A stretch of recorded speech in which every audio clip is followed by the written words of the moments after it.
નાણોદરાના પાટડીમાં ખેડૂતોએ રેલી કાઢી અને વિરોધ દર્શાવશે। નાણોદરા પાક નુકસાની મુદ્દે ખેડૂતો વિરોધ કરશે। દુધરેજથી કલેક્ટર કચેરી સુધી રેલી કાઢવામાં આવશે। ટ્રેક્ટર રેલીની મંજૂરી ન મળતા પગપાળા રેલી કાઢવામાં આવશે। પાટડીમાં એકત્ર થયેલા ખેડૂતોએ નિર્ણય કર્યો છે। ખેડૂતોના પ્રદર્શનને ધ્યાને રાખી અને પોલીસ બંદોબસ્ત ગોઠવવામાં આવ્યો છે। ન્યાય નહીં મળે તો ઉગ્ર આંદોલનની ચીમકી ઉચ્ચારી છે। દુધરેજથી કલેક્ટર કચેરી સુધી રેલી કાઢવામાં આવશે।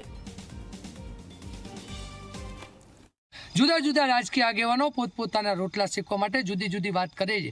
अमे आ खेडूत हितरक्षक समिति वती आ विस्ताરના ધારાસભ્યશ્રીને પણ આમંત્રણ આપ્યું હતું કે આ ખેડૂતોની પીડા છે, તમે આ પીડામાં જોડાઓ। ત્યારે એમ કહે છે કે સરકારશ્રીમાં અમે વખતો વખત રજૂઆત કરી। પહેલાં એવું કહેતા હતા કે ખેડૂત હિતરક્ષક સમિતિ ખેડૂતોને ગેરમાર્ગે દોડે। ખેડૂત હિતરક્ષક સમિતિએ જો ખેડૂતોને ગેરમાર્ગે દોડ્યા હોય તો તમારે કેમ અમારા 3 મુદ્દા સ્વીકારી માન્ય મુખ્યમંત્રીશ્રીને પત્ર કરવો પડ્યો? 2000 થી વધારે ખેડૂતો આ રેલીમાં જોડાવાના છે।